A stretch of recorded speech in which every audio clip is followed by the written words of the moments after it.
We now want to briefly carry on with our discussion. In studio, we were talking about empowering security guards, and we were joined by Isaac Andabwa, who's the Secretary General, Kenya National Private Security Workers Union, and James Gari, who is the CEO of the National Service and Walinzi Sacco. James, I want to come to you at this moment to talk about, even as we wait for private companies and the government to enforce some of the orders that were given by President Uhuru Kenyatta last year, what is your organization doing to empower security workers? Are there other ways in which private sector and bodies like yours can come together to make living and working conditions for security workers better?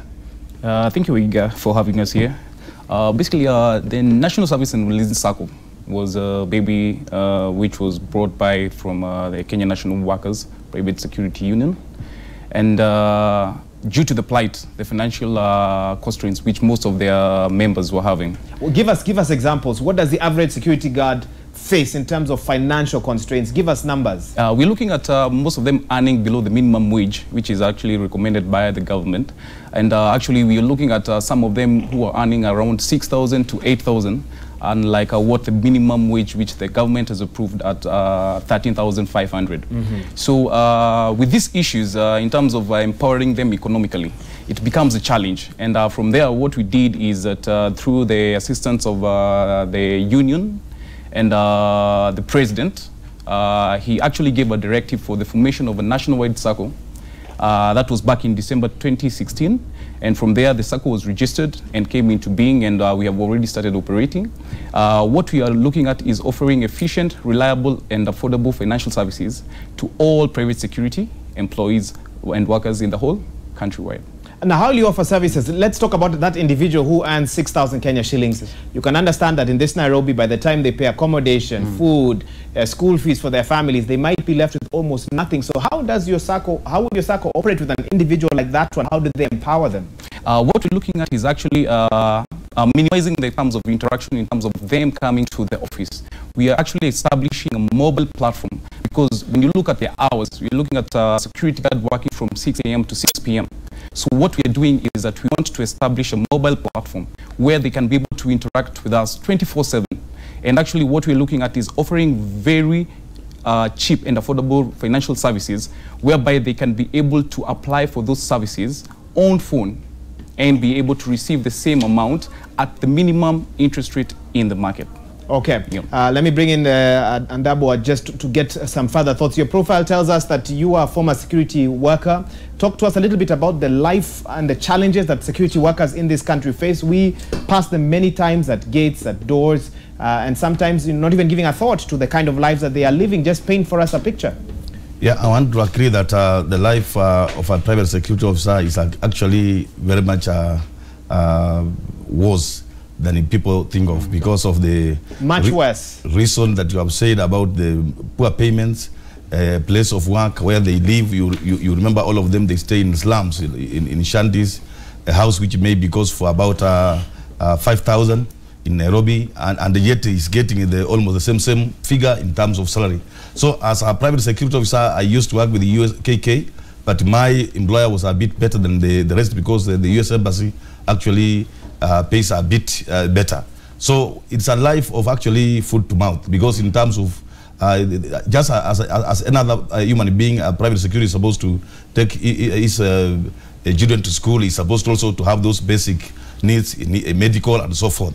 So that is why I decided to leave that employment, and I began advocating for the change in terms of reforms. And you see, before we had not anything about like the CBAs in the sector. Yes. But I want to say now, as a union now, we are addressing collective bargaining agreement, something that was never thought of because of now of a strong union. And you remember companies like KK, Wells Fargo, and Jefferies, those ones are a bit better in terms of remunerations. So we said, if KK can pay this, why can't actually Atari and the rest also raise their salary? So your issues with the indigenous service providers, the ones who you expect would understand what their fellow Kenyans are going through, you say that, and again, don't mention names because they are not here to defend themselves, yes. But nevertheless, that's what you're saying. I want to say that in general, the indigenous security companies are the ones that actually are doing worse in the sector. as compared to the foreignly owned security companies, because the foreign security companies are actually operating within the minimum government regulations. And maybe one thing that you asked about, what is the union doing about the improving the lives and the welfare of the Kurds? You remember in 2004, we had a private bill that went to Parliament when the former late Vice President, Professor Itoti, was actually talking about the reforms in the sector. And you see it collapsed in 2004 because we did not have a vibrant union, actually to put pressure to various institutions so as to actualize the issue of regulations. But we are happy that one of the greatest achievements that this union actually has achieved is through that authority, the Private Security Regulation Authority Act, which the President assented to in 2016, 18th May. So we know that if the law is going to be followed, and if that authority is going to function as it is intended to, then most of the issues that are actually affecting my members in this sector are going to be addressed. Only that people should actually respect the law and actually try to implement and live with it. Because if the law is there, even if it is good and you try to ignore, it might not be relevant. You say that you've had a challenge getting public bodies to carry out orders, or at least to follow orders that were given either by the courts, by even the president himself, who asked for certain things, and they haven't happened until now. But yesterday we saw a scenario where the Employment, Labour and Relations Court awarded a security guard about 140,360 shillings over unlawful termination of their employment by a pharmaceutical company. This, to you, is a step in the right direction or not? I think in terms of labor and employment courts, I think they are trying to actually to fight hard to actually to make sure that there is fairness in both the employer and employees. But what I'm talking about is the minimum general wage. This one is not supposed to be actually a debate or maybe we something shouldn't even to be talking about this in studio. I'm not even supposed to go to court actually to make it workable, because it's a government directive. Once the government has given that kind of regulations, every employer, irrespective his background or origin, is supposed to implement with immediate effect. Because one thing I want also to remind you is that the sector is a growing sector, and it has engaged over 500,000 employees, cadets and the cadets in this sector. So we cannot just ignore that sector. We need actually to do reform and for surely believe that these are also Kenyans, apart from just being cards, they are also Kenyans, and they also deserve the best package in terms of payment. Clearly the numbers have increased from some of the figures I got in the past. In the past we were looking at 300,000, now you're saying over 500,000, and many say that the private security guard sector is the biggest employer in Nairobi, if not in other parts of the country. Let me bring in James into this discussion. Since you started enabling security guards to save, no matter how little they get, what sort of response have you received? What sort of numbers do you have in terms of those who signed up, who are eager to get involved in this circle? Thank you, Iga. Actually, it has been quite well received by our members. We began operations in January, and within 1.5 months, we've actually been able to onboard over 1,000 members. And currently, we have a lot of applications being processed. So in terms of how the members have received us in the market, it's quite encouraging. Okay, it's quite encouraging. Yeah. Let me come back to you, Isaac. Two quick things. In the past, we've heard of guidelines that would link private security to police to improve the safety of citizens. What's the status of that? And in addition, the late security CS Joseph Kaiseri had at one point talked about a training manual for private security officers that would be unveiled. Talk to me about those two aspects. I think first I want also to thank the government for actually, for the first time in the history of this sector, we have had that what we call the reforms, which actually I had mentioned earlier that through the insertion of the private bill into authority. I want to say that we are also representing the workers on that board. And that board has been given attention by the mother ministry, which is Interior, and we are trying to come up with the rules so as to get the board move on. I want to say that the issue of three things in that authority for the betterment of the workers. First, previously, you know, there was a missing link between the police or national security agents and the private security. Now that authority is going to organize, to harmonize that missing link. Because, for example, you could find that people are carrying cash in transit, and at the end of the day, the incident comes that the money has been actually been stolen, and then the first suspect becomes the private security officer. I think the authority is going to address that. Two, in the same authority, you remember the incident of Nancy Barasa, the former deputy chief justice, the incident of searching. Again, the authority has given mandate to the private security officer to search and even arrest. Now, I'm saying, because of that authority, and that was a reward from the government to the private security officers. Now, previously, they also used to be called watchmen. Those are negative, maybe uncivilized kind of terminologies that were being addressed as watchmen in the Republic of Kenya. That, again, labeling has been also been removed, because now they are private security officers. When you have a better name, then it means, again, somebody will actually recognize your role, and will actually appreciate what you are doing. So the name, a watchman, was also negative.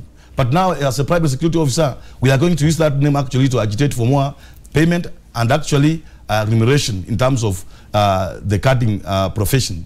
Three, there is no way you can say you have a private security officer or a police officer or a doctor without going through a manual kind of a training institution. Yes, and the promise was given by the former interior CS. Now that authority, it is clear that we are now going to have an institution actually for the purpose of the training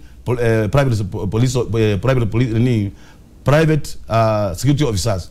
Now that the issue of just picking cards from whichever location and you say you want to deploy on assignment, it is now a gone issue. Now we anticipate what we call professionalization in terms of our duty, because now of the institution. Briefly, and allow me to introduce, interrupt you on this note. We've heard of cases where in the past security companies would confiscate IDs, original certificates of their employers. Does that still happen? How true was that allegation?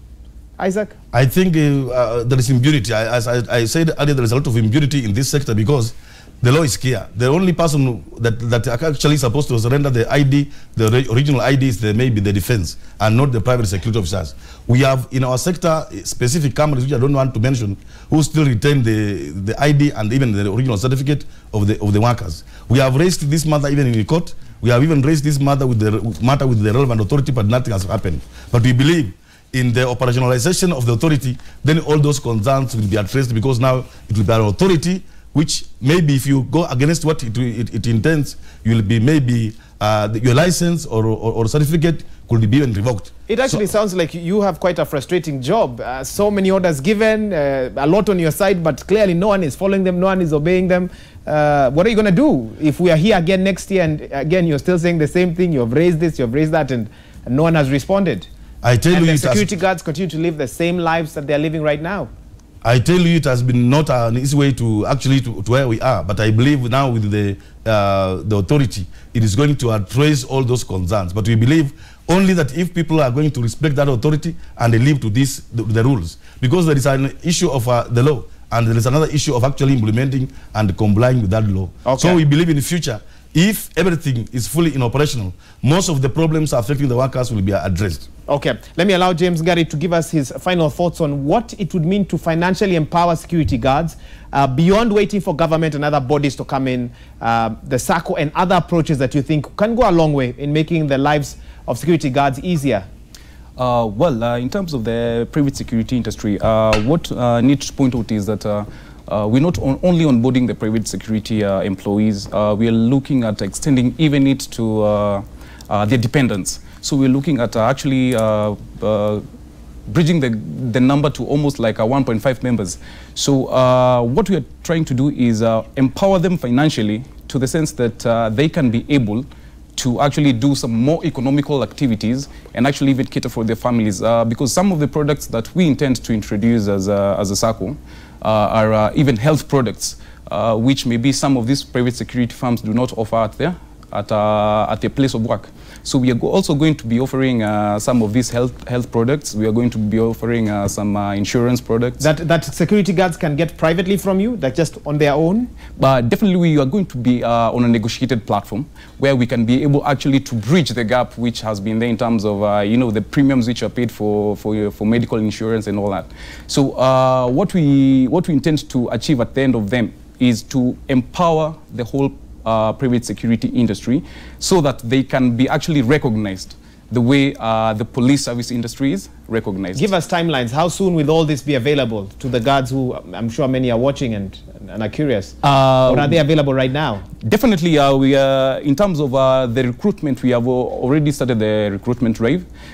We have actually our head office, which is located at Kilimani at Awings Kodhek Road, opposite Kilimani Primary. And the ongoing onboarding of members is currently ongoing. Actually, in terms of the requirements which are needed, actually we are quite fair in the market, because actually we are actually charging a 200 shillings in terms of membership joining fee, and the minimum contribution for the share is around 1,000. Okay, and the products you spoke of, whether it's health products, yeah, you say they're available now, or they'll be available by what date? Definitely, in fact, we have just finalized in terms of them being approved by my board of management. So definitely we'll be able to be rolling them out, and actually the information will be out there in the market in terms of once everything has been finalized. But definitely in the next 2-3 weeks, everything will have been rolled out. Okay, thank you so much for finding time to be here with us as we talked matters to do with empowering security guards. That was James Gari, the CEO of the National Service and Walinzi Sacco. Many thanks indeed for finding time to be here with us. And also Isaac Kandabwa, Secretary General, Kenya National Private Security Workers Union, and a KOTU board member. Many thanks indeed to both of you for finding time to be here with us.